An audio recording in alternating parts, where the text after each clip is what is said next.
A'udzu billahi minasyaitonir rajim. Bismillahirrahmanirrahim. Assalamualaikum warahmatullahi wabarakatuh.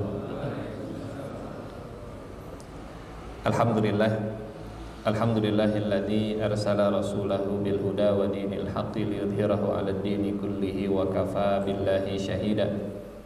Asyhadu an la ilaha illallah wahdahu la syarikalah wa asyhadu anna Muhammadan abduhu wa rasuluh. Allahumma salli ala sayyidina Muhammadin wa ala alihi wa ashabihi ajma'in. Allahumma la sahla illa ma ja'altahu sahla wa anta taj'alul hazna idza syi'ta sahla. Allahumma la ilma lana illa ma 'allamtana innaka antal alimul hakim. Allahumma 'allimna ma yanfa'una wanfa'na bima 'allamtana wa zidna ilman wa amalan ya rabbal alamin. Amma ba'du. Hadirin Bapak Ibu jamaah yang Allah muliakan, perjalanan dan persiapan hijrah Nabi Muhammad sallallahu alaihi wasallam ke Madinah ini memang seperti yang tadi disampaikan Ustaz Asep, penuh dengan rangkaian yang istimewa.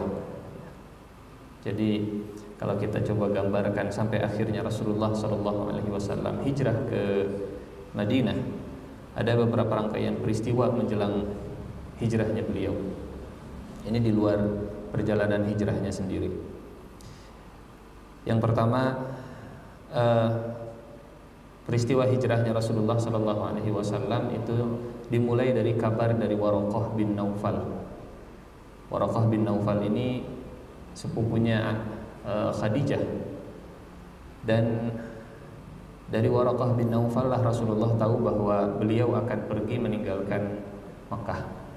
Di hari pertama beliau jadi nabi, di hari pertama beliau dilantik sebagai utusan Allah, di hari pertama beliau menerima wahyu, beliau sudah tahu bahwa ujung dari perjalanan dakwah di Makkah ini adalah hijrah.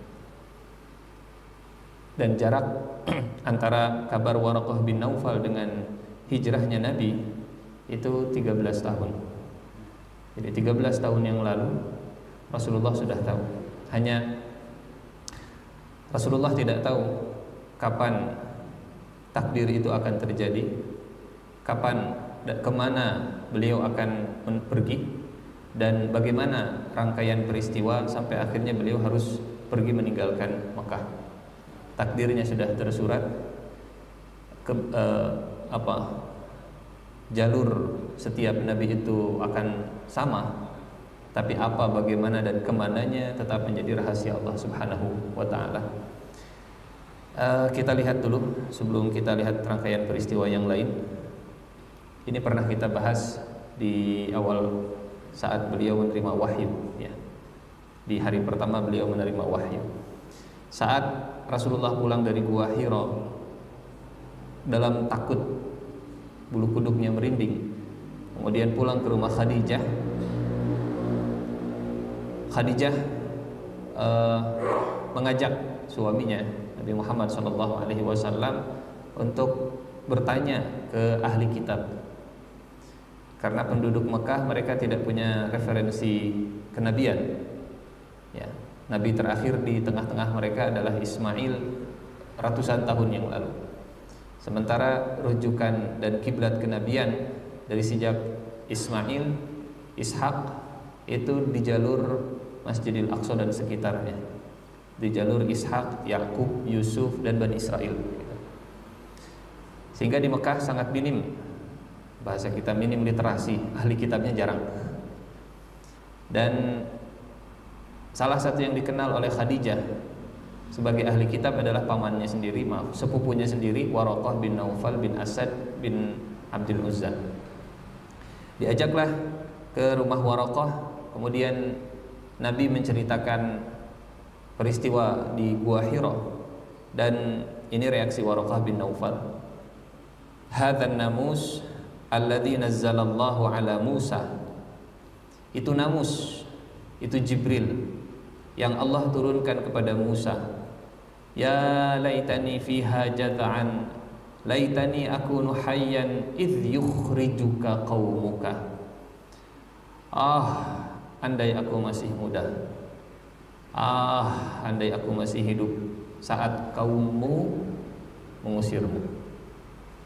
Tadi malam Rasulullah keringat dingin, bulu kuduk merinding, bertemu makhluk lain untuk pertama kali. Pagi harinya Rasulullah kaget bukan main saat diberi kabar bahwa akan diusir oleh kaumnya sendiri. Hari pertama menjadi nabi penuh dengan surprise, kekagetan dan ketegangan yang luar biasa. Andai aku masih hidup saat kaummu mengusirmu. 40 tahun Rasulullah tinggal di Mekah sebelum menjadi Nabi SAW. Beliau sosok yang sangat disegani, dihormati, dicintai, dipercaya. Sehingga saat mendengarkan saat kaummu mengusirmu, itu bagai petir di siang bolong yang mengagetkan beliau. Saya diusir, apa dosa saya, apa salah saya? Agak aneh mendengarkan takdir yang pasti akan terjadi kepada Nabi, sementara kondisinya saat ini masih belum mengarah ke sana, gitu ya. Seperti orang sehat diingatkan takdirnya akan mati, rasanya nggak kebayang. Seperti orang yang berada di puncak diingatkan nanti ada masanya, semua ini ditinggalkan, masih nggak kebayang. Seperti orang yang dicintai, disukai, diingatkan dunia itu berputar, kadang di atas, kadang di bawah, rasanya belum terbayang. Sehingga Rasulullah SAW pun beliau mempertanyakan statement ini, klaim ini. Kata Nabi, awa mukhrijiyahum, serius, mereka akan mengusir saya. Dari mana anda tahu bahwa saya akan diusir dari negeri saya sendiri? Mereka akan mengusir saya. Qala na'am. Kata Waraqah, ya. Lam ya'ti rajulun qattun bimithli ma ji'ta bihi illa udi.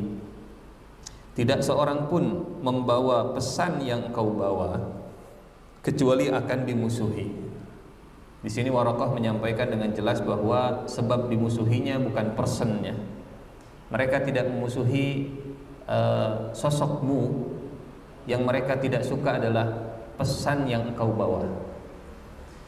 Karena pesan yang dibawa oleh Nabi itu pesan yang datang dari otoritas tertinggi di alam semesta. Pesannya itu sangat ofensif. Pesannya itu sangat menyinggung bangsa Quraisy secara khusus, karena bahasanya adalah bahasa otoritatif. Mereka mengenal Nabi dengan sosok yang ramah, sosok yang akrab, sosok yang sangat jeli, jernih dalam memilih diksi, hati-hati dalam berbicara. Tapi ketika menyampaikan wahyu, itu sangat ofensif sekali. Karena ini pesan bukan datang dari manusia, ini pesan datang dari Tuhannya manusia.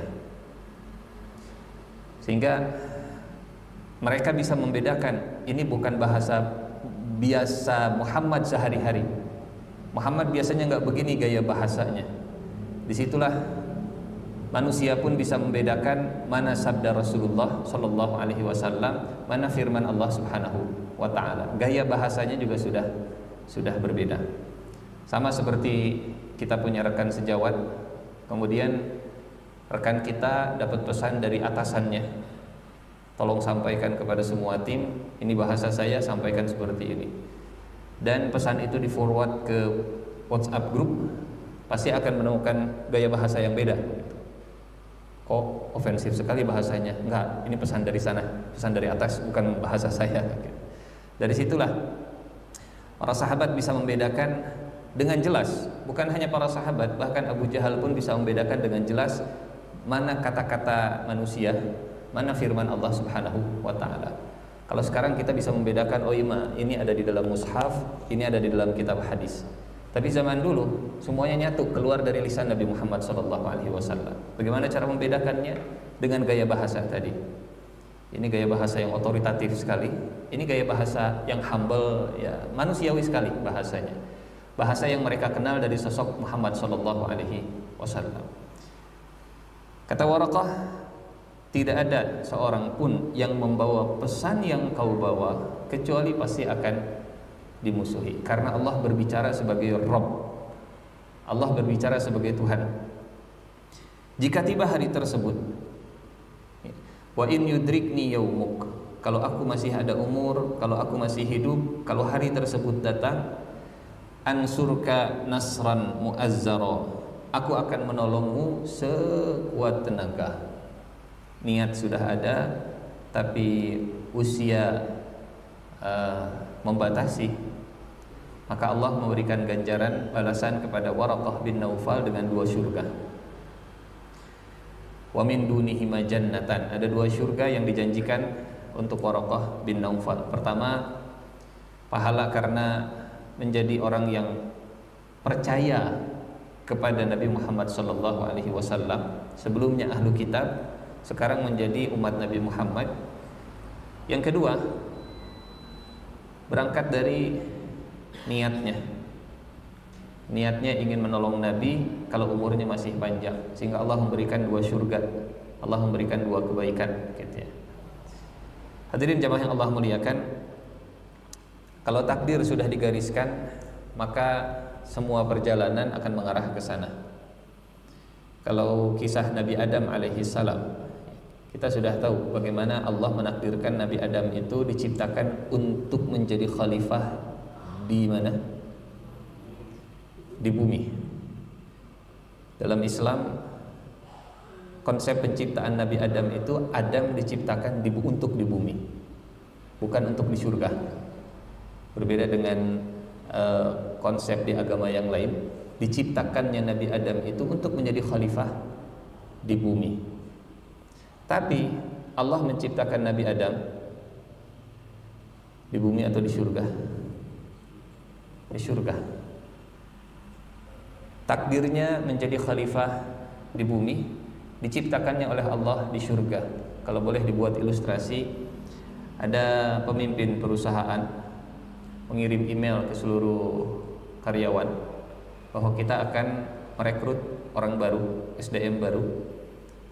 SDM yang akan kita rekrut ini akan kita utus ke Indonesia terluar, terjauh, terpinggirkan, untuk menjadi representasi kita, untuk menjadi kepala cabang di daerah yang terpinggir dan terluar, jauh dari headquarternya, jauh dari holdingnya, jauh dari markas pusatnya. Semua email sudah disebar, semua SDM sudah membaca email tadi, akan ada karyawan baru yang akan ditempatkan di daerah yang paling jauh. Direkrutlah SDM baru. Semua SDM tahu bahwa SDM ini akan ditempatkan di daerah terjauh. Yang belum tahu SDM ini, karena pengumuman ini disebarkan sebelum rekrutmen. SDM-nya direkrut, kemudian seluruh SDM diminta untuk respect, menghargai, menghormati SDM yang baru ini. Semuanya diminta untuk menghargai dan menghormati. Ada satu SDM di perusahaan ini yang dia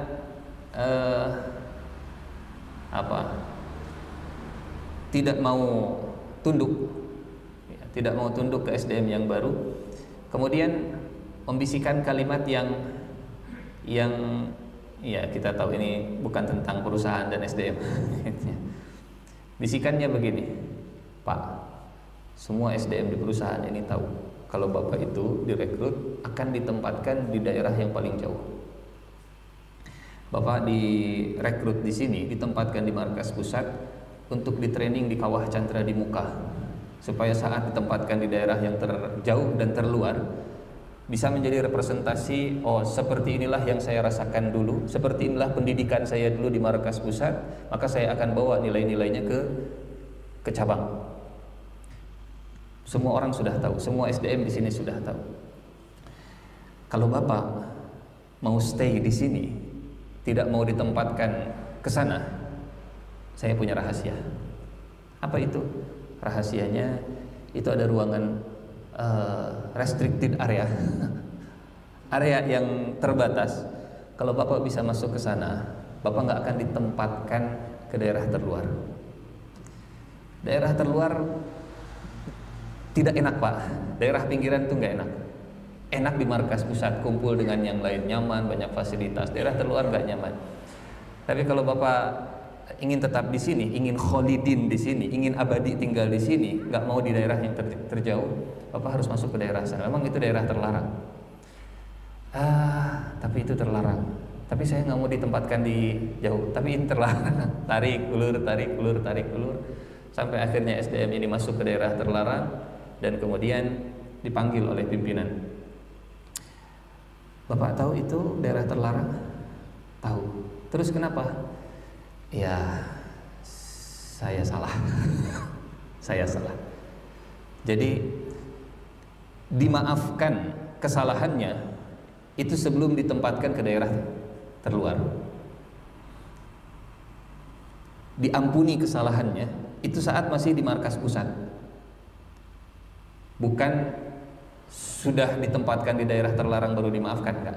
Sudah dimaafkan, sudah diampuni, sudah diterima surat keterangan pengakuan kesalahannya, baru ditempatkan. Punten, Bapak Ibu, apakah SDM ini saat ditempatkan di daerah yang jauh sebagai hukuman, atau memang sudah sejak awal ditakdirkan?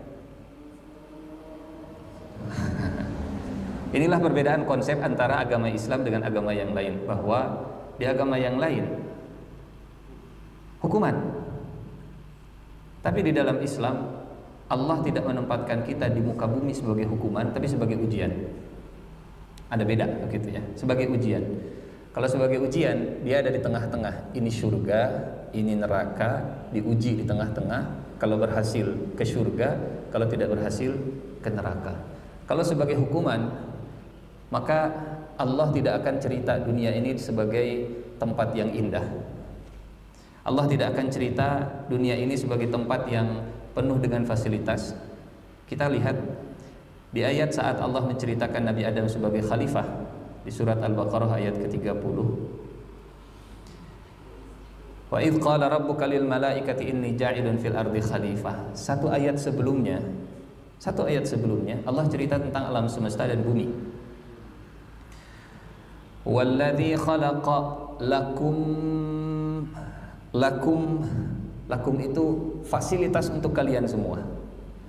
Walladzi khalaqa lakum ma fil ardi jami'a thumma istawa ila as-sama'i fasawwahunna sab'a samawat wa huwa bikulli syai'in alim. Fasilitasnya sudah disiapkan. Bahasa di ayat 29 itu bukan bahasa bumi sebagai hukuman, bukan. Bahasa di ayat ke-29 adalah ini bumi, tempat yang nyaman untuk kalian, tempat yang sudah diberikan fasilitas oleh Allah Subhanahu wa taala. Sejak awal Allah sudah menyiapkan, men-setting, menakdirkan bahwa Nabi Adam akan menjadi khalifah di bumi.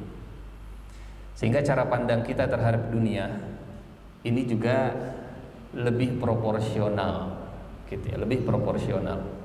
Ala kulli hal, kita agak jauh ke cerita Nabi Adam karena sejak awal Rasulullah pun sudah ditakdirkan pasti akan hijrah gitu. Pasti akan hijrah, pasti akan menempati tempat yang lain, pasti akan diusir oleh kaumnya. Bagaimana jalannya, apa ceritanya, kemana tujuannya, balik lagi ke rangkaian peristiwa ini. Dimulai dari tahun kesedihan, beliau kehilangan paman dan istri. Kemudian beliau ekspansi gitu ya, atau lebih tepatnya mencari sosok pengganti Abu Talib dan Khadijah. Kemudian mencari perlindungan ke kabilah-kabilah yang datang di musim haji. Insya Allah ini akan kita ceritakan kalau waktunya cukup, sambil ngabuburit insya Allah sampai ke maghrib. Kemudian mengalami penolakan kabilah Arab, bukan cuma satu kali, dua kali ditolak. Ibnu Katsir beliau menceritakan bagaimana Rasulullah itu ditolak sampai 26 kali.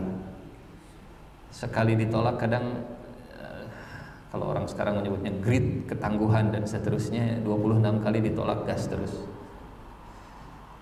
Pemuda Khazraj masuk Islam, ada peristiwa Bai'at Aqabah pertama, Mus'ab bin Umair utusan Rasulullah yang pertama, Bai'at Aqabah yang kedua, sahabat hijrah, baru setelah itu Rasulullah SAW hijrah.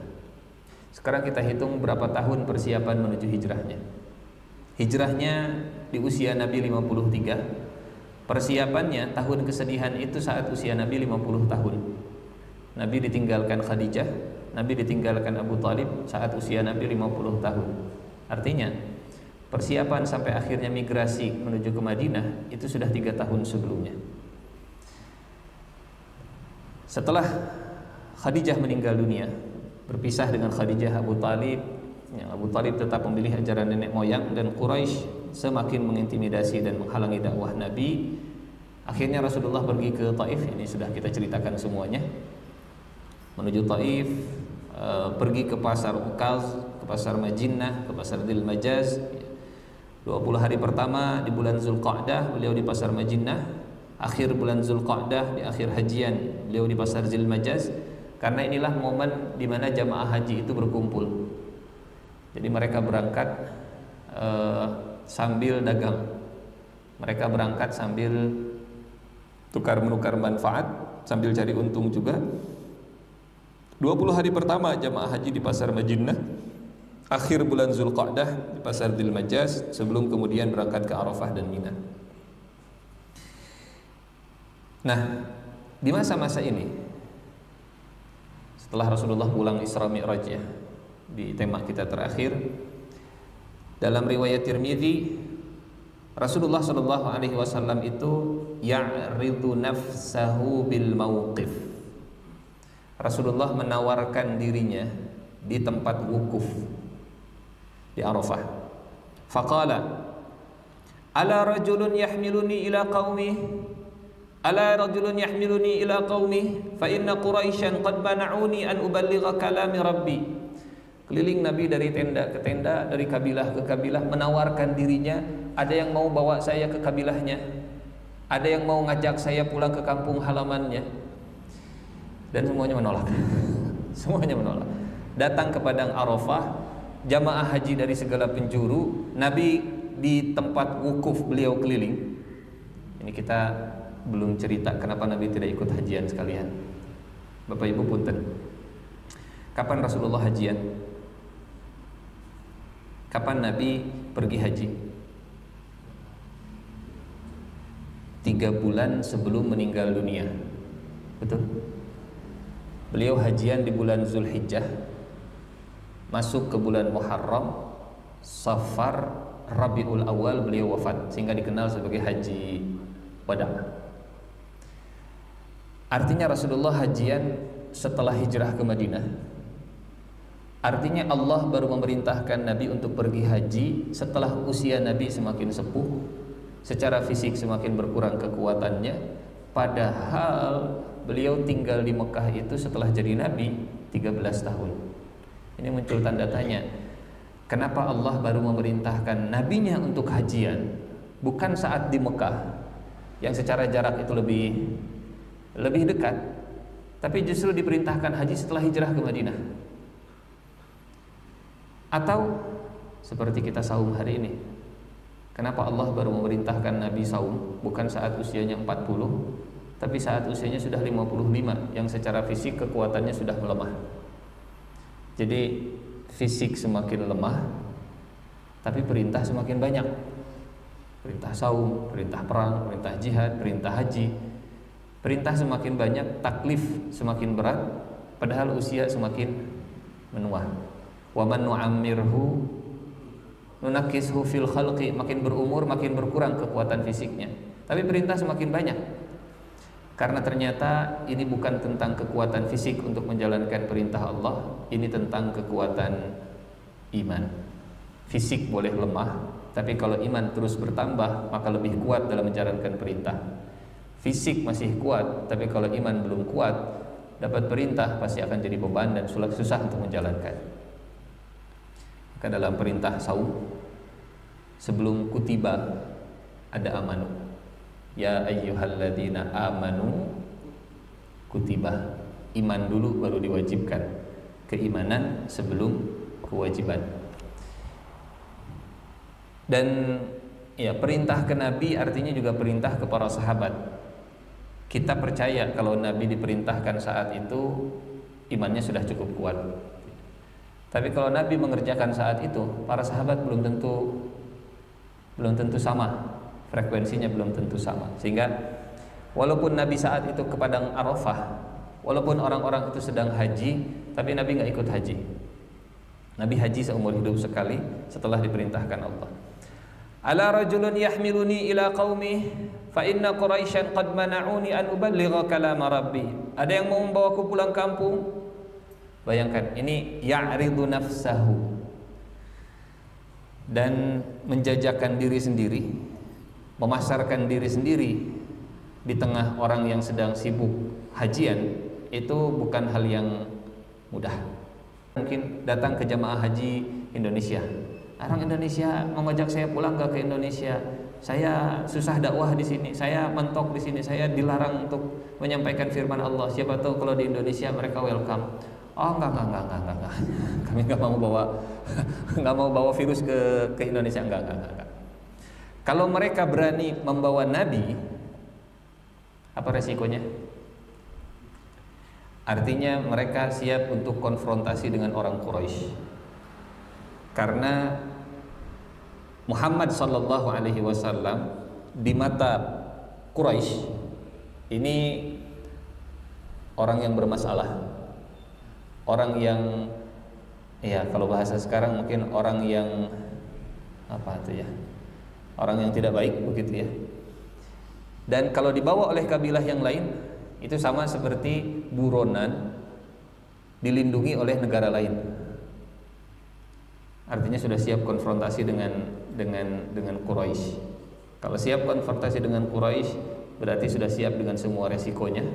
Sudah siap untuk diblokir visanya untuk bisa hajian, sudah siap untuk tidak akan umrah, sudah siap untuk tidak lagi ikut dalam perdagangan rihlat asyita'i was-shaif, sudah siap berhala yang mereka simpan di Ka'bah itu untuk disingkirkan. Resikonya besar. Sebagai kabilah yang superpower di Jazirah Arab, kalau tidak ada yang mau berafiliasi ke Quraisy, nah, sudah siap dengan resikonya. Ditolak oleh kabilah Bani Muharib, Bani Nadhr, Bani Murrah, Bani Adrah, Bani Syaiban, Bani Bakar, dan 26 kabilah totalnya. Contoh, ini tidak diterjemahkan. Ata Rasulullah sallallahu alaihi wasallam Bani Amir bin Sa'sa'ah. Ini kabilahnya tadi sudah kita sampaikan. Bani Amir dan Rasulullah datang ke jamaah haji dari rombongan Bani Amir bin Sa'sa'ah. Fada'ahum ila Allah azza wa jalla wa 'arada 'alaihim nafsahu. Kemudian Rasulullah mengajak mereka untuk menyembah Allah saja dan menawarkan dirinya untuk dibawa ke kampung halaman mereka. Faqala lahu rajulun minhum yuqalu lahu Bayharah ibnu Firas. Salah seorang dari kabilah Bani Amir kemudian menjawab, merespon ajakan Nabi ini. Kata Bayharah, wallahi law anni akhadtu hadzal fata min Quraisy la akaltu bihil Arab. Ini sosok seperti Muhammad ini orang yang potensial sekali. Kalau saya ajak dia, kalau saya bawa anak muda dari Quraisy ini, fata itu artinya anak muda. Kalau saya ajak anak muda dari Quraisy ini, la akaltu. Akala yakulu artinya memang makan. Tapi maksudnya la akaltu bihil Arab itu saya bisa terekam semua bangsa Arab. Saya bisa taklukkan semua orang Arab asal saya bisa merekrut Muhammad, saya bawa. Sinyalnya sudah positif. Sudah ada kecenderungan untuk deal gitu ya, kerjasama. Itu maqala. Kemudian kata Bayharah ke Rasulullah sallallahu alaihi wasallam, "Ara'aita in nahnu bay'anaka ala amrika thumma adharaka Allahu ala man khalafaka ayakunu lana al-amru min ba'dik." Hai Muhammad sallallahu alaihi wasallam, menurutmu, apa pendapatmu kalau nahnu bay'anaka ala amrik, kami siap untuk bersumpah setia kepada Anda, kami kabilah Bani Amir siap loyal kepada Anda, siap jadi prajurit Anda, siap di belakang Anda. Tsumma adharakallahu ala man khalafak, kemudian Allah menolongmu dan Allah memenangkanmu, semuanya kalah. Ayakunu lanal amru min ba'dik, setelah engkau meninggal dunia, apakah kami yang kemudian akan menjadi pemimpin bangsa Arab? deal-dealannya gitu ya. Oke, sekarang saya tanda tangan kontrak, kita kerjasama, Anda jadi pemimpin kami semuanya, kita ikut di belakang, tapi kalau Anda sudah meninggal dunia, kami yang memimpin bangsa Arab. Familiar ya dengan kita sehari-hari. Deal-deal politik seperti ini. Oke, kita dukung. Nanti setelah Anda yang dukung saya, atau Anda harus ngasih wasiat bahwa setelah itu saya yang jadi pemimpin, kami yang jadi pemimpin bangsa Arab setelahnya. Kira-kira kalau kita di posisi seperti Nabi saat itu, apa jawabannya? Hei jemaah haji, siapa yang bisa membawa saya pulang? Sini. Ini orang potensial sekali. Oke lah, deal. Apa jawaban kita Bapak Ibu? Jawaban Nabi, al-amru ilallah yada'uhu haitsu yasha. Wahai Baiharah bin Firas, urusan ini milik Allah, dan Allah akan menempatkannya sesuai dengan yang Dia kehendaki. Artinya, saya tidak akan menjanjikan, saya tidak akan mewasiatkan, saya tidak akan menunjuk setelah saya adalah kabilah Bani Amir, enggak. Dan itu juga yang terjadi saat Rasulullah meninggal. Nabi tidak mengeluarkan wasiat, setelah saya pemimpinnya adalah si fulan gitu. Artinya Nabi konsisten, begitu ya. Nabi konsisten ke Bani Amir begitu, ke para sahabat yang membersamai sampai wafat juga sama. Walaupun sinyal ada, tapi tidak clear. Sinyal itu berupa tolong Abu Bakar suruh untuk memimpin sholat. Sinyalnya hanya itu saja, tapi tidak tunjuk langsung, gitu ya. Tidak tunjuk langsung.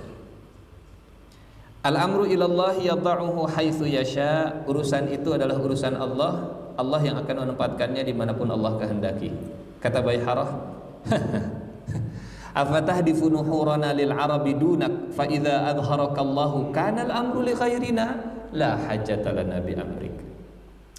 Hai Muhammad, leher kami, kalau kami loyal kepada Anda, itu leher kami akan berhadapan dengan kematian. Nuhur itu artinya leher.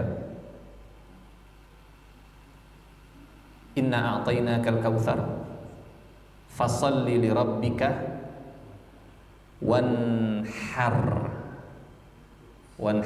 sembelih.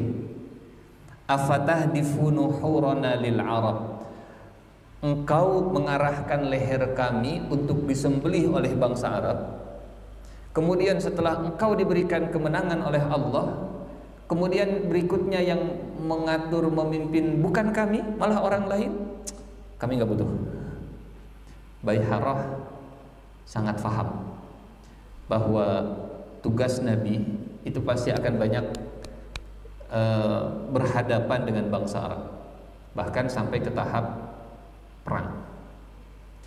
Ini belum hijrah, ini belum ada perang. Selama di Mekah belum ada angkat senjata, tapi Baiharah sudah faham bahwa kalimat yang diajarkan, kalimat yang disampaikan, kalimat La ilaha illallah Muhammadur Rasulullah adalah kalimat yang pasti akan memancing tahdifu nuhurana lil Arab. Kenapa? Karena kalimat ini tidak disukai. Siapa yang tidak menyukai? Orang-orang yang menganggap diri mereka sebagai Tuhan, orang yang menuhankan dirinya, tidak akan suka dengan kalimat bahwa Tuhan itu hanya Allah saja. Dan yang menuhankan dirinya biasanya yang punya power. Betul? Karena orang yang tidak punya power cenderung dia menuhankan orang lain. Yang punya power, yang berlebih secara materi, yang cenderung ingin selalu mengikuti hawa nafsu, kemudian mendengar kalimat tidak ada ilah, tidak ada Tuhan yang berhak disembah kecuali Allah. Kalimat la ilaha illallah dan Muhammadur Rasulullah itu artinya ikuti saya, dengarkan saya, ikuti arahan-arahan saya. Itu artinya yang biasanya jadi leader sekarang harus menjadi follower. Muhammadur Rasulullah artinya saya adalah utusan Allah dan kalian harus taat kepada utusan Allah sebagai bentuk kalian taat kepada Allah Subhanahu wa taala. Itu kalimat yang tidak akan disukai. Itu kalimat yang sangat ofensif sekali. Itu kalimat yang pada akhirnya ngajak perang. Pada akhirnya ngajak perang. La ilaha illallah Muhammadur Rasulullah difahami oleh orang musyrik, difahami oleh Bayharah bin Firas, dan menolak kalau setelah menang kemudian urusannya diserahkan ke bangsa yang lain. Fa idza adharakallahu kana al-amru li ghairina la hajata lana bi amrik fa abau alaihi. Maka mereka menolak. Nah, supaya lebih jelas. Fa abau alaihi. Mereka menolak Rasulullah sallallahu alaihi wasallam. Falamma sadara an-nas raja'at Banu Amirin ila syaikhin lahum. Orang-orang kemudian bubar dari kumpulan tadi, kemudian mereka pulang ke sesepuh mereka, syekh mereka, ketua mereka. Qad kanat adrakat hussin, yang usianya sudah sangat tua, hatta la yaqdira an yuwafiya ma'ahumul mawasim, saking tuanya sehingga secara fisik tidak mampu membersamai kabilah Bani Amir ke musim haji. Apa yang terjadi? Faqalu, Bani Amir cerita ke sesepuh mereka, ja'ana fatan min Quraisy thumma ahad Bani Abdul Muttalib yaz'umu annahu nabi yad'una ila an namna'ahu wa naquma ma'ahu wa nakhruja bihi ila biladina. Tuan, kemarin saat kami hajian ada seorang anak muda dari Quraisy, dari kabilah Bani Abdul Muttalib, mengaku sebagai nabi, mengajak kita untuk melindunginya, mengajak kita untuk kerjasama dengannya, dan ngajak supaya kita ngajak dia ke negeri kita. Fawada'a asy-syaikhu yadayhi ala ra'sihi, kemudian sesepuh ini megang kepalanya, tsumma qala, ya Bani Amir, hal laha min talaf, hal lidhunabaha nafsu fulanin biyadih, ma taqawwalaha ismailiyun qat wa innaha lahaq, fa aina ra'yukum kana ankum. Sayang sekali tidak ada Ismaili. Ismail itu maksudnya keturunan Ismail yang kalau berbicara ngarang. Kalau ada Quraisy, apalagi dari Abdul Muttalib yang jalurnya memang nyambung ke Nabi Ismail, ngaku jadi nabi, itu benar. Kenapa nggak diiyakan? Kenapa nggak diajak? Halaha min talaf. Aduh, tidak ada kerugian yang lebih besar dari kerugian ini. Bani Amir bin Sa'sa'ah, mereka faham, mereka ngerti. Bayharah bin Firas tahu ini potensial sekali orang. Ini SDM yang sangat luar biasa. Kalau kita rekrut, kita bisa menaklukkan bangsa Arab. Tapi kadang yang mencegah seseorang dari karunia Allah adalah sifat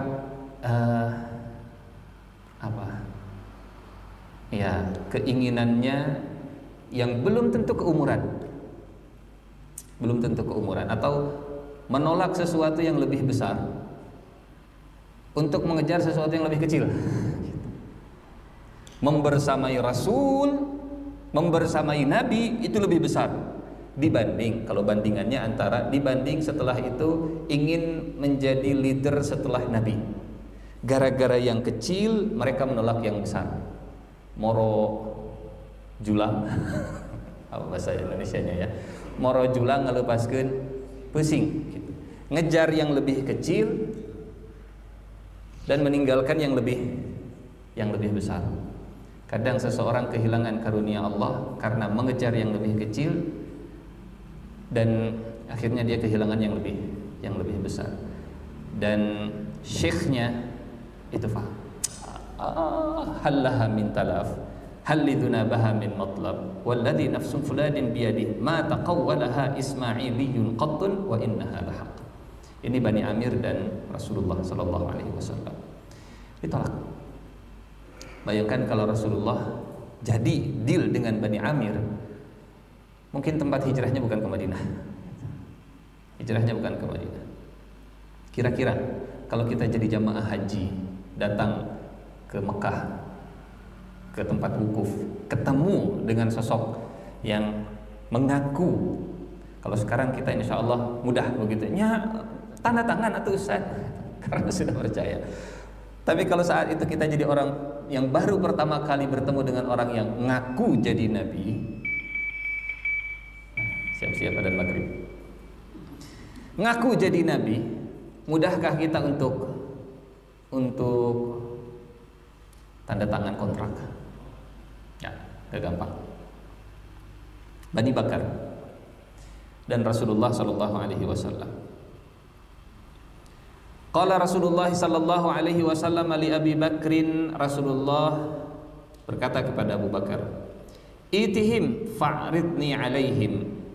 Wahai Abu Bakar, ini Rasulullah selalu ngajak Abu Bakar dalam banyak kesempatan karena Abu Bakar ini seorang filosof kalau sekarang, guru besar, cendekiawan, ilmuwan, menguasai banyak nasab, dan kalau pakar dalam bidang nasab itu artinya setara dengan kalau sekarang mungkin menteri luar negeri lah begitu ya, yang kalau mau ketemu presiden ini kasih tahu dulu, Pak Presiden ini latar belakangnya begini. Ketemu dengan presiden yang lain, Pak Presiden ini tuh begini latar belakangnya. Rasulullah kalau mau ketemu banyak kabilah ngajak Abu Bakar supaya nanti ya, karena zaman dulu tidak ada Google, referensinya adalah orang yang pakar dalam ilmu nasab. Jadi ketemu dengan si fulan, Abu Bakar, siapa orang ini? Oh, orang ini nasabnya fulan.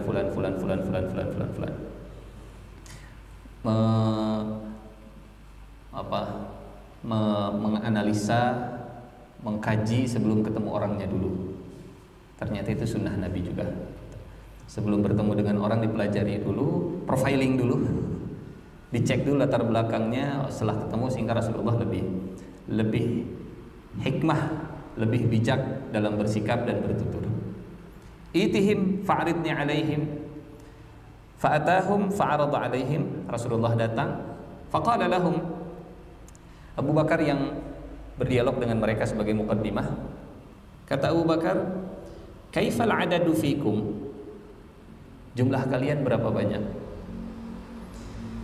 Kata Bani Bakar, kathir mislus thara, jumlah kami banyak seperti pasir dan ya pasir di pantai. Qala kaifal mana'ah, fa kaifal mana'ah, lalu bagaimana kekuatan mana'ah itu? Kalau sekarang mungkin personelnya, prajuritnya, alutsistanya, kekuatan militernya sekuat apa?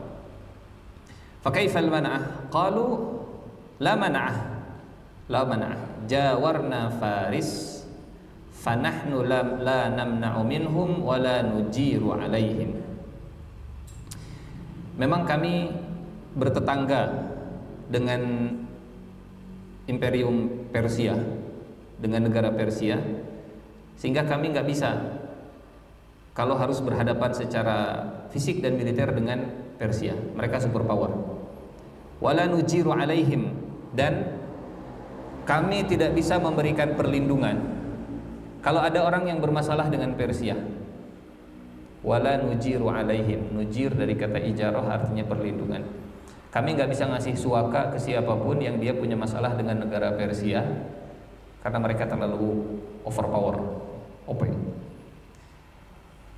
Fataj'aluna lillahi 'alaikum in huwa abqakum hatta tanzilu manazilahum wa tastankihu nisa'ahum wa tasta'bidu abna'ahum an tusabbihullaha 33 wa tahmaduhu wa 33 wa tukabbiruhu 33. Nabi kemudian bicara, "Hai Bani Bakar, kalau Allah memanjangkan umur kalian dan kalian bertetangga dengan negara Persia, apakah kalian akan memuji Allah Apakah kalian akan menyembah Allah? Apakah kalian akan bertasbih 33 kali, bertahmid 33 kali, bertakbir 33 kali? Kalau nanti Allah menakdirkan bangsa Persia, rumahnya kalian tinggali, bahkan wanita-wanitanya kalian nikahi. Bapak Ibu, ini bahasa yang kalau sekarang orang melihat negara superpower itu apa istilah, inferiority complex, rendah diri. Wah, barat minded. Wah, sehingga kalau menikahi orang barat itu seperti wah, dapat sesuatu ya. Dapat sesuatu yang luar biasa. Cara pandang Bani Bakar ke Persia itu inferior. Merasa bahwa kita ini kastanya di bawah bangsa Persia. Kita ini nggak bisa mengalahkan mereka. Kata Nabi, bagaimana kalau datang satu hari kalian bisa menikahi anak perempuan mereka, kalian bisa tidur di kamar mereka, kalian bisa menguasai lahan mereka. Kalau Allah jadikan itu semua, apakah kalian akan bertasbih, bertahmid, bertakbir 33 kali? Nampaknya Bani Bakar baru pertama kali mendengarkan hal seperti ini, karena mungkin mentalnya sudah kena gitu ya. Mentalnya sudah kena sehingga Persia minded. Jadi pokoknya Persia itu nggak akan bisa dikalahkan. Tiba-tiba ada yang suatu saat Persia akan kalian kalahkan, kalian nikahi, kalian kuasai, bahkan perempuan-perempuannya akan jadi budak-budak kalian. Kata mereka, waman anta? Anda siapa? Anda ini siapa? Kata Nabi, ana Rasulullah. Saya adalah utusan Allah. Bapak Ibu, kalau kita jadi kabilah Bani Bakar, mendengar kata-kata seperti ini, kira-kira memandang Rasulullah SAW akan seperti apa? Ngomong gede, bluffing, ini terlalu berlebihan. Tsumma marra bihim Abu Lahab. Kemudian Abu Lahab datang lewat, melihat Abu Bakar dan Rasulullah di sana. Faqalu lahu, Bani Bakar, mereka kenal Abu Lahab, kemudian nanya, hal ta'rif hadzal rajul? Hai Abu Lahab, engkau kenal laki-laki ini? Kata Abu Lahab, na'am. Fa akhbaruhu bima da'ahum ilaih. Mereka ceritalah ke Abu Lahab. Abu Lahab tadi kata Muhammad, kita ini akan bisa mengalahkan Persia, menikahi anak-anak perempuan mereka, kita bisa menempati tempat tinggal mereka. Dia ngaku sebagai utusan Allah. Kata Abu Lahab, faqala lahum la tarfa'u biqaulihi ra'san fa innahu majnun yahzi min ummi ra'sihi. Jangan dianggap kata-katanya. La tarfa'u itu jangan ditinggikan perkataannya di atas kepala kalian. La tarfa'u biqaulihi ra'san. Bahasa sederhananya tolong dianggap. Jangan tempatkan kata-katanya di atas kepala kalian. Fa innahu majnun. Gelo eta mah. Kata siapa? Kata pamannya sendiri. Sehingga kata mereka, pamannya lebih kenal dari kita. Pamannya lebih kenal dia daripada kita. Kalau kata pamannya saja gila, pantas ngomongnya terlalu berlebihan. Kadang ada orang yang tertahan dan dijauhkan dari karunia Allah Subhanahu wa ta'ala karena mentalnya sudah kena duluan, karena rendah diri akut yang parah, sehingga kalau dikasih harapan-harapan, dikasih motivasi, dikasih semangat itu nugelo. Datang Abu Lahab tuh kan bener, kata pamannya juga gila. Kalau jadi hijrah ke Bani Bakar, mungkin Masjid Nabawi itu tidak di Madinah, tapi dekat dengan negara Persia. Kalau jadi. Faqalu laqad ra'ayna dzalika haitsu dzakara min amri farisin ma dzakar. Oh, begitu ya Abu Lahab. Begitu ya, dia gila ya. Pantesan itu juga yang kami lihat saat dia bilang tentang Persia. Yang paling berbahaya kalau sudah terjajah mentalnya, kalau sudah kena mindsetnya, seperti Bani Israel. Bapak Ibu punten, sedikit cerita tentang Bani Israel.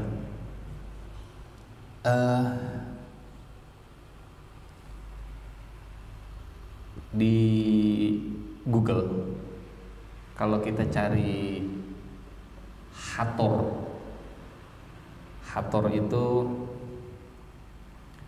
dia, nah ini dia, ada dewa atau dewi tepatnya yang disembah di Mesir kuno dulu, namanya Dewi Hathor. Dewi Hathor ini diagung-agungkan oleh Firaun, diistimewakan oleh Firaun, dianggap sebagai pemberi kesejahteraan, kemajuan, pemberi perlindungan bagi negeri Mesir saat itu. Termasuk Firaun yang mengagungkan. Dan bentuknya direpresentasikan, diwujudkan, divisualisasi Dewi Hathor itu, ini visualisasinya, Hathor sebagai seekor sapi. Perhatikan keywordnya, Mesir, diagungkan oleh Firaun, bentuknya sapi. Perhatikan warnanya.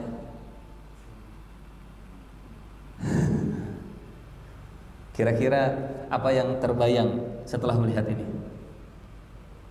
Oh, asa Al-Baqarah ya wah. Betul? Al-Baqarah. Dan di surat Al-Baqarah saat cerita tentang sapi, sapi seperti apa yang diperintahkan untuk disembelih? Sapi kuning, yang kuningnya kuning, sapi kuning yang biasa dimuliakan, biasa diagungkan, biasa disembah oleh Firaun.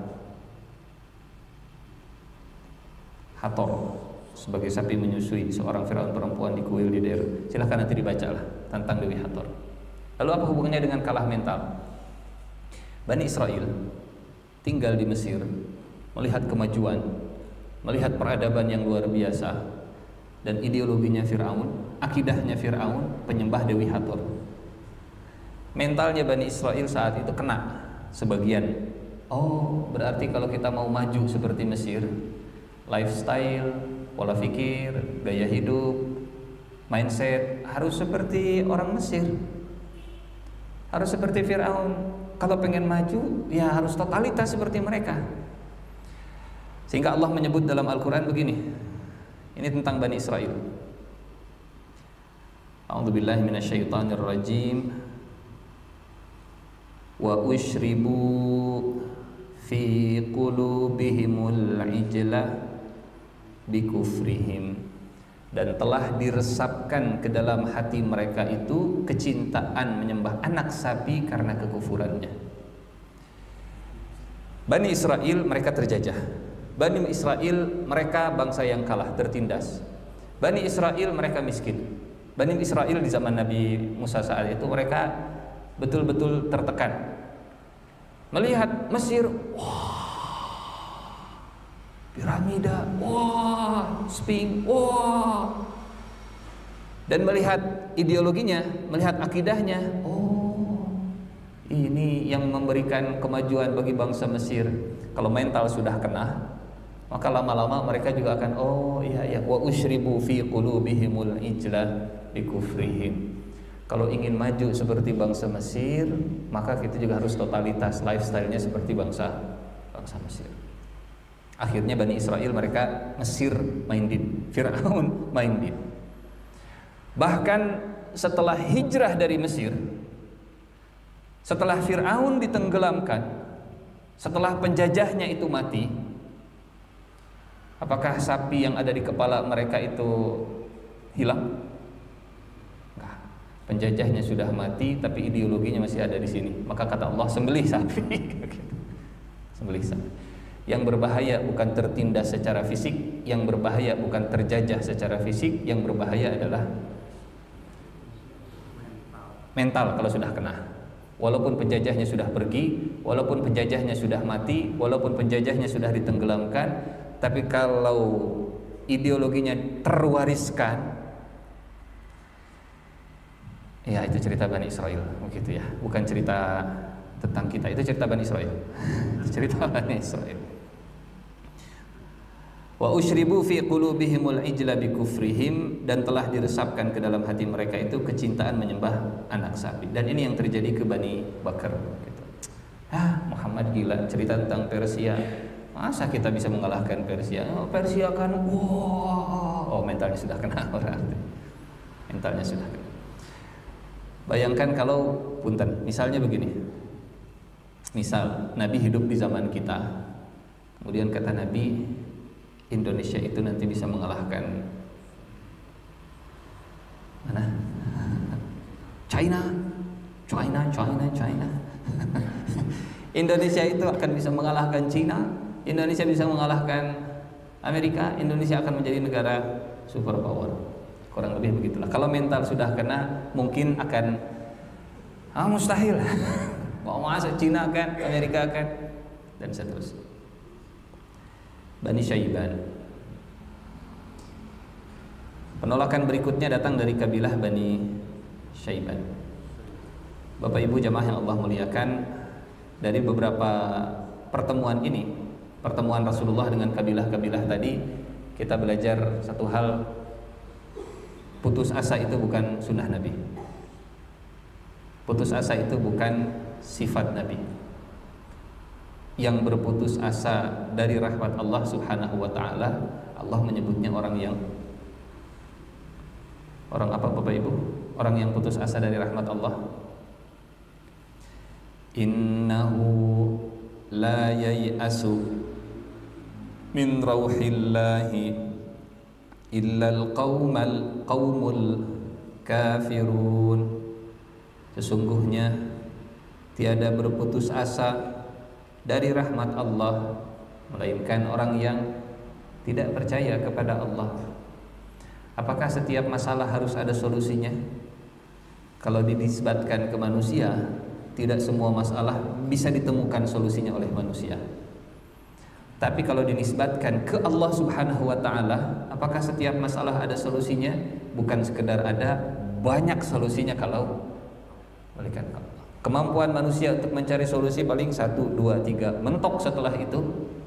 Sementara masalah terus bertambah, maka la haula wala quwata illa billah hasbiyallah wa ni'mal wakil adalah cara kita untuk mengunlock semua pintu-pintu solusi tadi. Ya Allah, kalau dengan kekuatan saya nggak bisa menemukan solusi. Sehingga orang yang putus asa dari rahmat Allah, merasa sudah terkunci semua pintu, adalah orang yang tidak percaya dengan Allah. La yai'asu min rauhillahi illal qaumul kafirun. Karena keimanan yang besar inilah yang membuat Rasulullah ditolak sana, tolak sini, tolak sana, tolak sini, tapi terus mencoba. An Ibni Abbasin, Abdullah bin Abbas yang cerita, annahu sallallahu alaihi wasallam laqiya jama'atan min Syaiban bin Tha'labah. Kabilah Bani Syaiban ditemui oleh Nabi. Bapak Ibu punten, di Arafah, di Muzdalifah, dan di Mina berapa hari? Di Arafah, di Muzdalifah, dan di Mina jamaah haji itu berapa hari? Tanggal 8 mereka ke Mina tarwiyah, tanggal 9 mereka wukuf di Arafah, tanggal 10 mereka nginep di Muzdalifah, kemudian berikutnya mereka ke Mina 11, 12, 13. 26 kabilah ini ditemui Nabi dalam waktu 6 hari. Jadi memanfaatkan kesempatan orang mumpung datang ke Mekah, Nabi tidak perlu jauh-jauh mendatangi mereka. Allah menempatkan Nabi di pusat kota sehingga orang yang datang, orang yang hadir.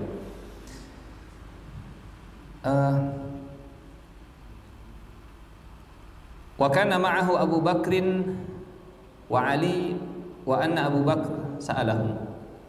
Saat itu Rasulullah bertemu dengan kabilah Syaiban bersama Abu Bakar dan Ali. Kemudian Abu Bakar menjadi moderatornya, jadi MC, ngasih muqaddimah. Mimmanil qaum, boleh saya tahu Anda dari kaum mana? Anda berasal dari kabilah mana? Faqalu min Syaiban bin Tha'labah. Kami dari kabilah jamaah haji dari kabilah Bani Syaiban bin Tha'labah. Faltafata Abu Bakrin ila Rasulillah sallallahu alaihi wasallam faqala. Abu Bakar kemudian nengok ke Rasulullah untuk ngasih briefing. Rasulullahnya di briefing sebelum bicara. Bi abi anta wa ummi ya Rasulullah, demi ayah dan ibuku.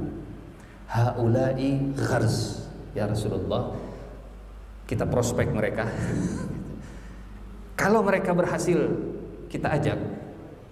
Ini Bani Syaiban itu raw material yang sangat luar biasa, SDM tangguh semuanya, terkenal. Haula'i gharz. Wa fihim, lihat Abu Bakar menyampaikan kepada Nabi tokoh-tokoh di kabilah Bani Syaiban. Masih tahu dulu ya Rasulullah, itu Mafruq bin Amr, itu Hani bin Qubaisah, itu Muthanna bin Harithah, itu Nu'man bin Syarik. Bapak Ibu,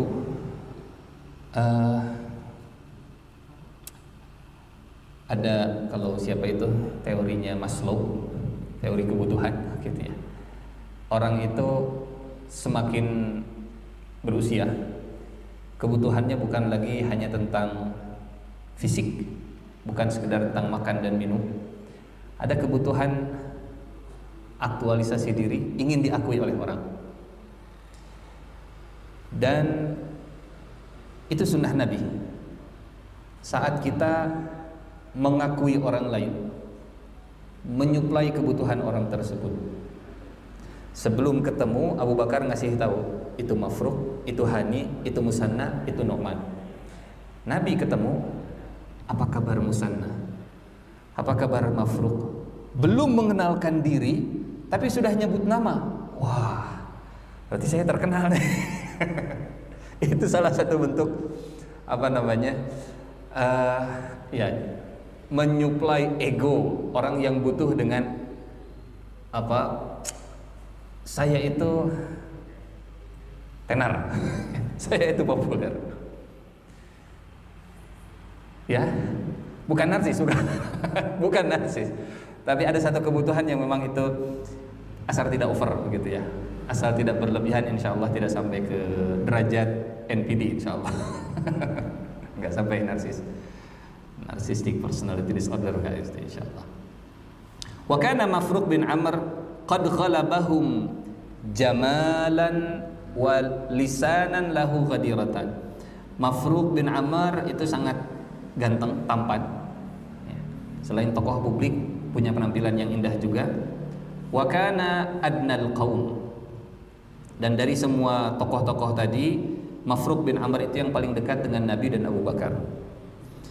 Faqala lahu Abu Bakar, kata Abu Bakar ke Mafruq, kaifal adadu fikum? Hai Mafruq, kabilah Bani Syaibah berapa jumlah personelnya? Berapa jumlah karyawannya? Berapa jumlah ada berapa kepala keluarga? Kata Mafruq, inna lanazidu 'alal alf. Jumlah kami lebih dari 1000. Walan taghlibal alfu min qillah. Dan jumlah 1000 itu tidak akan dikalahkan karena jumlahnya. Maksudnya kalau kalah padahal jumlahnya 1000, itu pasti kalahnya bukan karena sedikit, tapi pasti ada indisipliner pasukannya.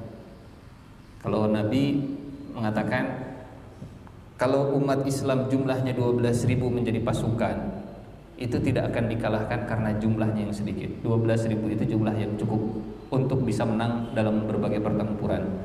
Kalau 12.000 pasukan muslim kalah, pasti kekalahannya disebabkan oleh faktor jumlah.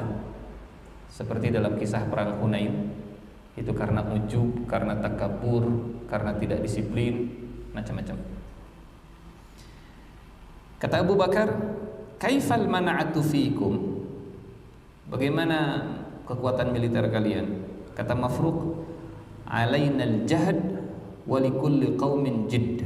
Ya, kita akan sungguh-sungguh kalau memang itu kejadian. Kalau memang harus bertempur, kita akan sungguh-sungguh, dan setiap orang akan mendapatkan hasil dari kesungguhannya. Kata Abu Bakar, fa kaifal harbu bainakum wa baina aduwikum? Kalau selama ini terjadi peperangan dengan musuh-musuh kalian, gimana hasil perangnya selama ini? Kata Mafruq, inna la ashaddu ma yakunu ghadaban hina nalqa. Kita itu kalau ketemu musuh, kita dalam kondisi yang paling marah. Pokoknya jangan tanya kalau sedang bertemu musuh, ya, kalau Anda melihat kami sekarang tenang, wise, kalem, ya ini karena kita sedang hajian. Tapi kalau sedang perang, inna la ashaddu ma yakunu ghadaban hina nalqa.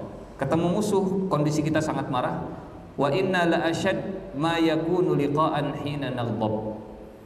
Dan kalau sudah ketemu musuh, ya, emosi kita akan kita gunakan untuk berperang tadi. Wa inna lanu'thirul jiyad al-aulad. Nu'thir itu dari kata ithar. Terjemahan sekarangnya memprioritaskan. Kami itu lebih memprioritaskan kuda daripada anak. Kalau kita punya anggaran, kata kabilah Bani Syaiban, kalau kita punya APBQ, belanja kabilah APBK, maka proporsinya kami akan prioritaskan untuk jihad, untuk alutsista kami daripada untuk anak-anak kami. Maksudnya untuk kesejahteraannya, untuk ekonominya, untuk pendidikan dan seterusnya. Kami adalah kabilah yang prioritasnya adalah tempur. Dan kalau Anda tanya tentang bagaimana kami berperang, musuh akan tahu kalau kami itu sedang marah. Wasilah alal liqah.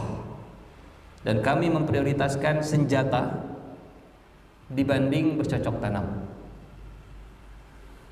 Ini kabilah yang dibutuhkan oleh Nabi untuk menghadapi Quraisy kalau terjadi konfrontasi nanti gitu. Cocoklah. Tutur katanya Mafruq itu diplomatis dan kekuatan militernya juga luar biasa. Dua kekuatan yang bisa dimainkan. Lagi damai pakai kekuatan politik, lagi tempur pakai kekuatan militer. Kalau sudah capek perang, kita duduk di meja bundar, ada kekuatan politiknya, tutur bahasanya yang tadi enak diplomatis. Kalau memang mentok perang lagi, ayo kita perang lagi. Sehingga kata Abu Bakar tadi ke Rasulullah, ya Rasulullah, haula ghirs. Ini mantap ya Rasulullah kalau kita dukung, kalau dapat dukungan dari mereka. Wasilah 'ala liqah. Oh, Masya Allah. Wan nasru min indillah. Setelah itu pertolongan datangnya dari Allah. Jadi kabilah Bani Syaiban, walaupun mereka belum bersyahadat, rasanya kita sudah sering menyampaikan ini, gitu ya. Bangsa Arab bukan bangsa yang tidak mengenal Allah. Orang jahiliyah bukan orang yang tidak percaya ke Allah. Orang jahiliyah hanya orang yang menduakan Allah. Sehingga kalau kondisi kepepet seperti dalam perang, maka yang keluar itu fitrahnya. Ya, pertolongan datang dari Allah nanti. Wan nasru min indillah. Yudiluna marratan wa yudilu alaina marratan. Kadang Allah membuat kita menang sekali, kadang ya Allah memberikan kemenangan kepada musuh kita sesekali. Ini bahasa yang sangat bijak, tidak arogan. Dan bahasa ini senafas dengan bahasa Al-Quran. Bahasa Al-Qurannya begini: wa tilkal ayyamu nudawiluha bainan nas. Dan masa kejayaan dan kehancuran, masa kemenangan dan kekalahan, di atas ataupun di bawah, menang perang ataupun kalah perang, itu dipergilirkan oleh Allah Subhanahu wa ta'ala di antara manusia. Kalau bahasanya Mafruq, yudiluna marratan wa yudilu alaina marratan, wa nasru min indillah. Fisiknya kuat, militernya hebat, anggaran belanja alutsistanya luar biasa, produksi senjatanya jor-joran, tapi humble, siap duduk di meja diplomasi dan siap juga untuk bertempur di lapangan perang. Kemudian Mafruq nanya balik, la'allaka akhu Quraisy, jangan-jangan Anda ini akhu Quraisy, saudara Quraisy. Ini bahasa halus. Akhu Quraisy itu maksudnya jangan-jangan Anda ini orang Quraisy yang diumumkan oleh orang Quraisy, ini orang bermasalah.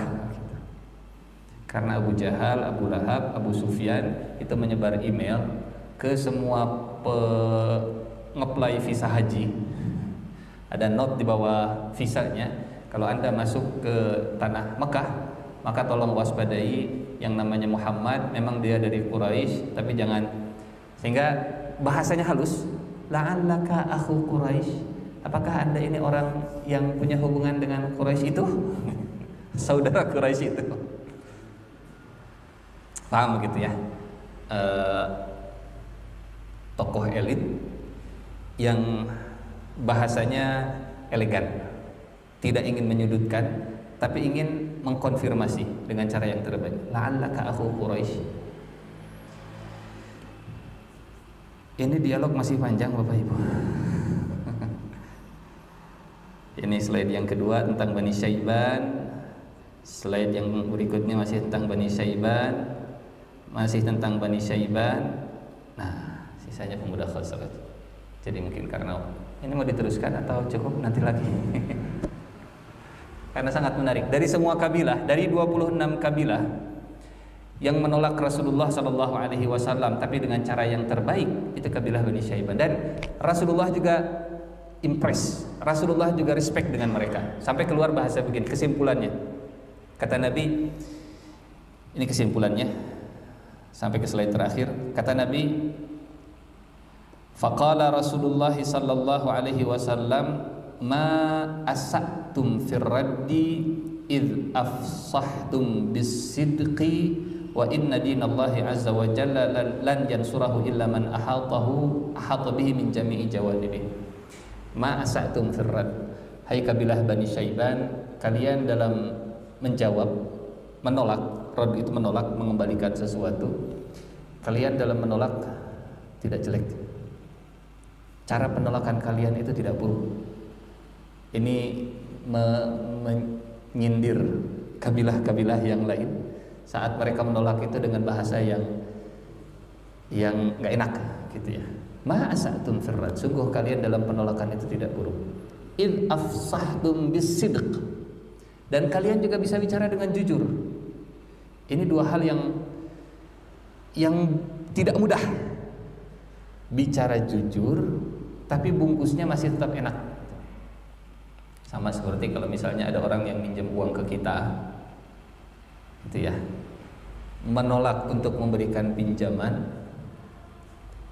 dengan belak-belakan, tapi tidak buruk penolakannya, itu kan seni diplomasi tingkat tinggi.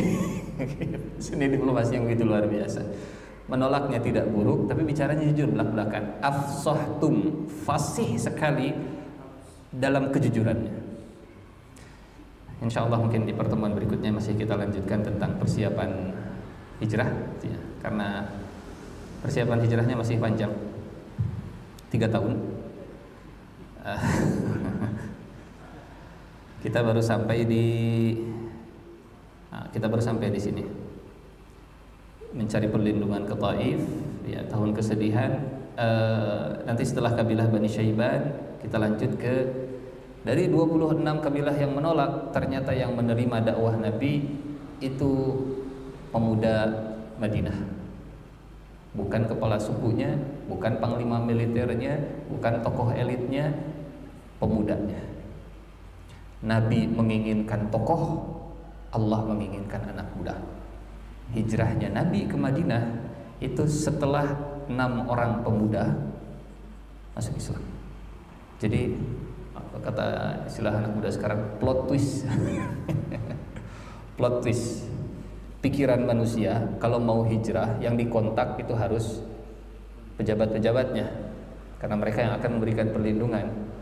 Tapi Allah punya solusi yang mind blowing, punya solusi yang kok gini ceritanya, kok jadi aneh.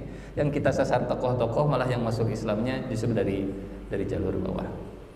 Wallahu a'lam bishawab. Kita cukupkan sampai sini insyaallah. Kalau ada umur, ada kesempatan setelah libur lebaran kita lanjutkan.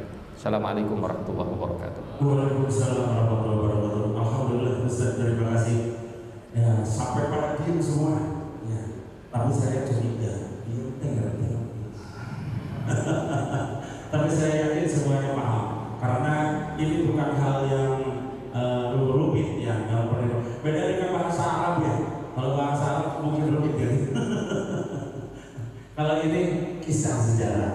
Tapi karena sejarah perlu diulang-ulang. Kalau pengulangan, ini pengulangan kembali, mungkin sebagian sudah mengikuti dan sebagainya. Baik para jamaah, Ustaz, terima kasih. Nah, ini ada sponsor dari Toko HD ya. Toko HD merupakan mini gold ya, seharga Rp50.000 bagi Bapak Ibu yang bisa menjawab pertanyaan ya. Nah, bisa dijual atau bisa ditukar maksudnya, atau bisa disimpan dalam waktu tertentu, harganya bisa jadi 5M ya. Amin. Baik, Ustaz, mungkin sebagai pemateri juga nanti jawabannya benar atau salah, Ustaz sebagai yang ini. Baik, sebelum kita akhiri, karena ini disiapkan oleh panitia, khususnya oleh sekretaris ya, sponsor insyaallah. Tadi Rasulullah menerima wahyu pertama dalam kondisi ketakutan dan sebagainya, kemudian pulang ke rumah disambut oleh Khadijah yang sangat penuh dengan cinta dan kasih sayang. Yang dipertanyakan adalah, dibawa ke siapakah Rasulullah sehingga Rasul mendapat penjelasan yang jelas bahwa itu adalah utusan Allah. Banyak. Jadi saya pilih yang muda. Mana kayaknya ya. Terus Masya Allah. Betul. Betul katanya. Maka satu bagian dia. Iya. Ini terlalu mudah bagi Pak Ilmi. Tapi sudah cepat ya. Lagi ya. Masih ada ya. Berapa lagi Pak Ilmi? 20 lagi. Oh 2 lagi. 3 lagi. 3 lagi. Iya. 32 lagi. Oh 2 lagi ya. Baik. Ini terkaitan dengan persiapan ya. Persiapan Rasulullah untuk hijrah ke Madinah. Pertanyaannya adalah, sebutkan kabilah yang didatangi oleh Rasulullah, 3 kabilah. Anak muda. Iya. Bani Bakar, Bani Akhir, sama Bani Syaiban. Masya Allah, betul. Betul. Iya. Ini segala nanti 20 cepat tidur jadi. Iya. Alhamdulillah. Dari ibu-ibu, ada dari ibu-ibu? Ya. Ibu-ibu ya. Yang ketiga, Ustaz. Yang ketiga maka kau Ustaz. Oke. Sebutkan 2 nama tokoh yang disebut Abu Bakar dari kabilah Bani Syaiban. 2 saja. Tadi yang sebutnya 4. Tokoh yang disebut oleh Abu Bakar ketika mau di-training, ya, ketika kabilah haji mau di-training, itu kabilah haji saja, jamaah haji ya. Betul, jamaah haji. Ya, yang oleh Abu Bakar usulkan kepada Rasul, ya Rasul, ini nih kesempatan nih katanya, ya kesempatan untuk kita deketin, kita rayu, kita ini mudah-mudahan jadi dukungan ya. Kata Ustaz, sebutkan 2 atau 3 tadi? 2. Oh, 2 tokoh, 2 nama tokoh yang didekati oleh yang disebut Abu Bakar diusulkan kepada Rasulullah. Rada hese aja. 2. Wah, ada nggak? 2. Ganti soal atau berapa? Etalah hokana.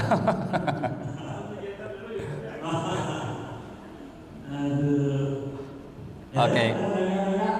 Satu, dua, tiga. Ganti soal. Ganti soal. Siapa orang yang ditemui Nabi di kabilah Bani Amir yang bilang, kalau saya bisa ngerekrut dia, saya bisa terkam semua bangsa Arab? Iya. Nama orangnya? Nama orangnya yang mengatakan bahwa akan apa Persia atau bolehlah mungkin ya itu orang Persia itu bisa di bahasa kita mah dicaplok, bahasa Arab. Dicaplok Kalau bisa katanya harganya jadi 2 katanya. jadi dua. Ganti soal lagi. Kayaknya nggak ada. Sebutkan namanya Lewat. Belum ada. Belum ada. Oke. Tapi menurut saya rahasia banget, saya pikir soalnya coba kayak saya tadi gampang saya reza. Oke, ganti soal. Naon atunya nu gampang. Kemana Rasulullah pergi setelah paman dan istrinya meninggal dunia? Baik, kemana Rasulullah pergi setelah paman dan Siti Khadijah wafat? Ke Taif. Betul. Bisikan. Iya. Alhamdulillah. Cukup. Udah tiga-tiganya? Udah, alhamdulillah. Insya Allah Pak, untuk bulan depan, minggu depan, ya minggu pekan depan masih ada, ya bisa ada. Itu bisa disimpan, ya. Artinya tidak akan kadaluarsa, tapi nilainya bisa menambah. Apalagi disimpannya ya sekitar 40 atau 50 tahun, insya Allah itu akan menjadikan hak nilainya. Ustaz ada yang minta tanya jawab bisa kan? Bebas. Kumaha mangga? Bebas. Maka ada yang mungkin, tapi tidak itu sekarang sekarangnya.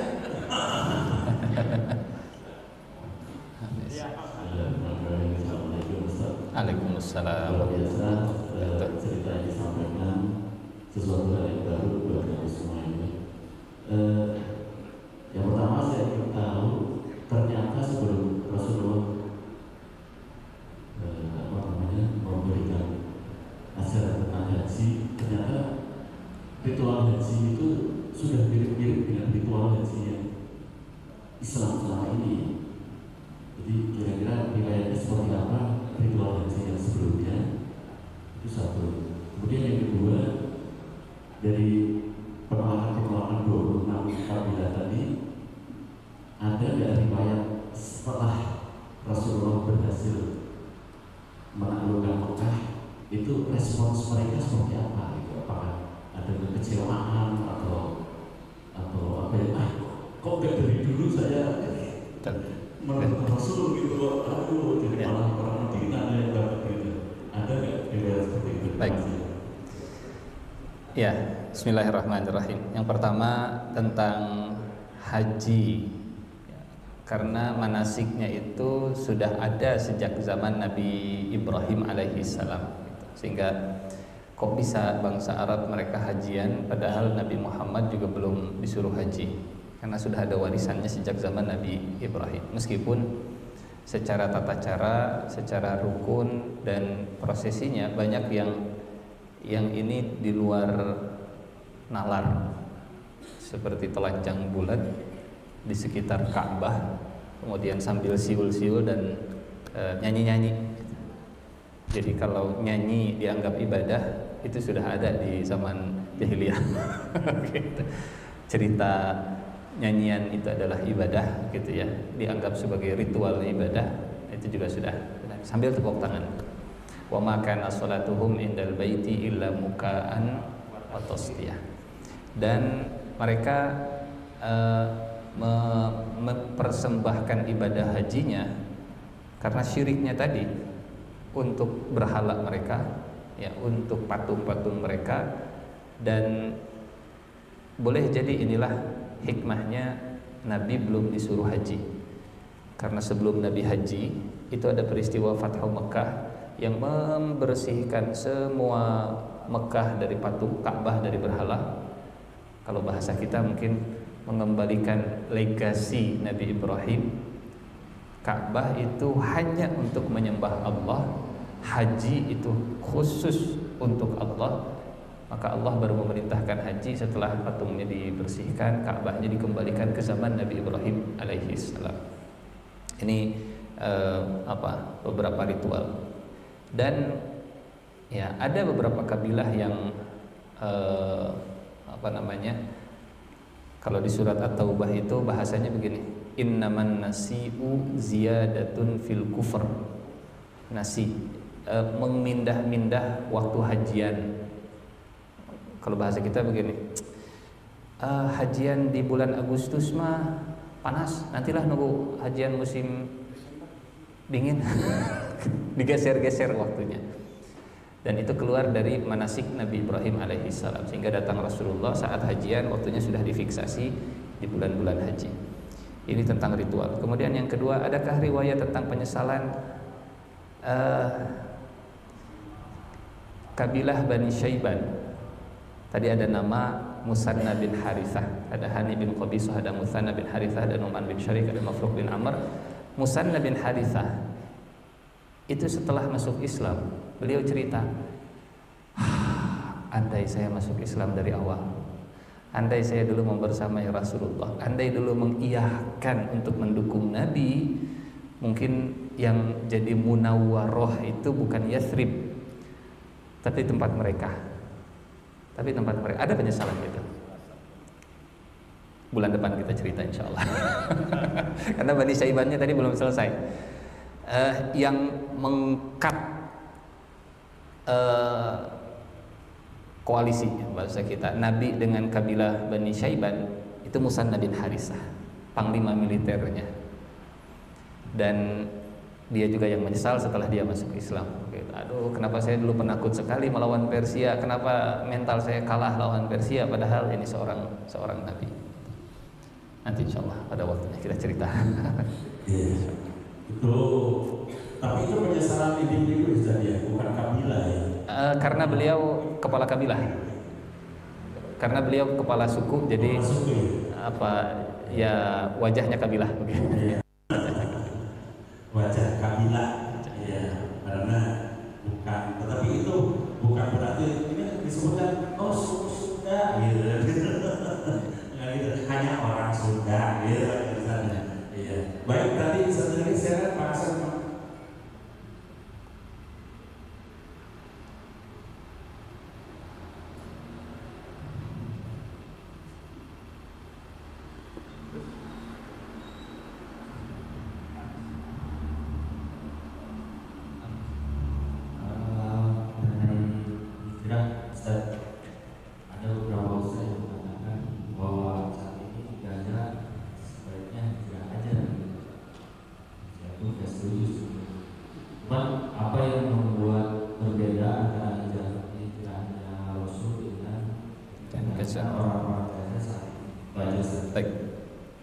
Bismillahirrahmanirrahim. Kalau Gaza itu dijajah, yang punya tanah itu orang Palestina. Kalau Nabi itu pribumi, dan yang menekannya pribumi juga. Gitu. Itu tidak apple to apple. Kalau membandingkan hijrahnya Nabi dengan hijrahnya warga Gaza keluar dari Gaza, karena ini sama-sama pribumi, tapi dia punya power, dia menekan saya. Muncul hashtag sekarang, kabur aja dulu lah. Kabur aja dulu, kurang lebih begitu. Tapi kalau Belanda datang ke Indonesia, saya kira itu tidak diajarkan oleh ulama zaman penjajahan dulu, gitu ya.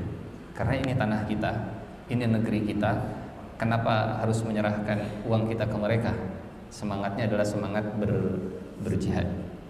Kecuali bagi mereka yang lemah, perempuan, tidak bisa mengangkat senjata, butuh pengobatan, silahkan untuk mencari pengobatan di luar.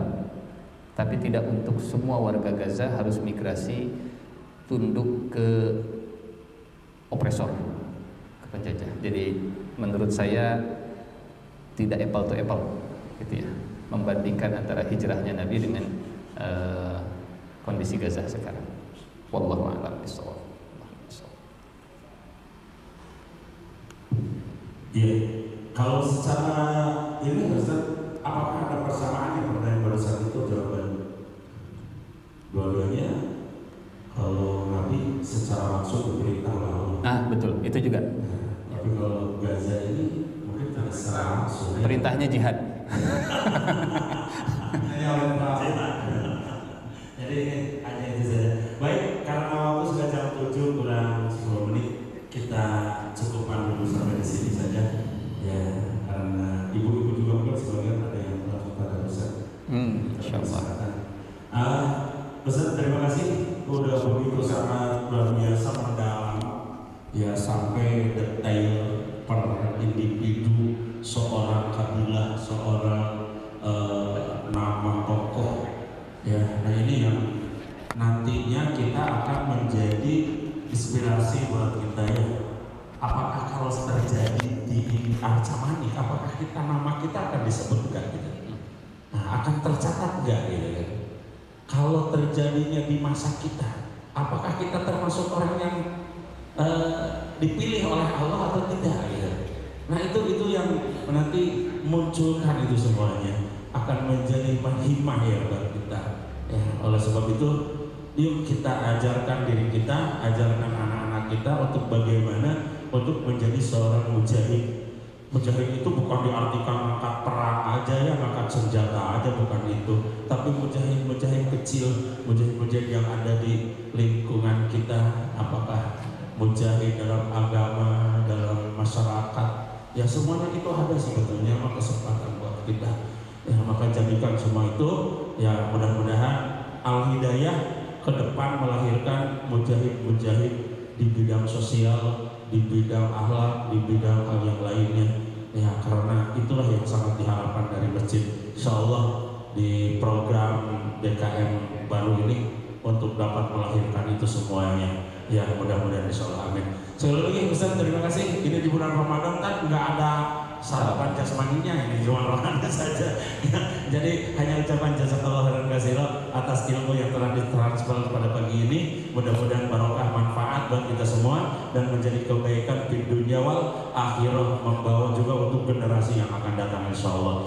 Terutama buat agama kita yang hari ini agama kita sedang banyak ujian di seluruh dunia, makanya kita doanya adalah wala taj'al musibatana fi dinina. Ya Allah, janganlah Engkau jadikan musibah di dalam agama kami. Yaitu insyaallah setiap hari Jumat pagi ya dalam khatmil Quran kita selalu baca doa itu dengan tujuan mudah-mudahan sekecil apapun yang kita mohonkan kepada Allah tapi besar manfaatnya di hadapan kita karena atas nama Allah. Wala taj'al fi dinina, ya janganlah Engkau jadikan musibah dalam agama kami. Demikian ibu bapak, mohon maaf bila taufiq wal hidayah. Mari kita sama tutup dengan pertemuan ini dan insyaallah ketemu lagi nanti mana dari bulan Syawal katanya insyaallah. Ya, pekan kedua berarti kalau lebarannya di awal masih ada tadi ya, udah pada mudik ya, udah pada kesini lah insyaallah kita lanjutkan. Demikian kita tutup bersama pengajian ini, pertemuan ini dengan kifaratul majlis. Alhamdulillahirabbil alamin, astagfirullahaladzim, subhanakallahumma bihamdika, asyhadu an la ilaha illa anta, astaghfiruka wa atubu ilaik. Wassalamualaikum warahmatullahi wabarakatuh.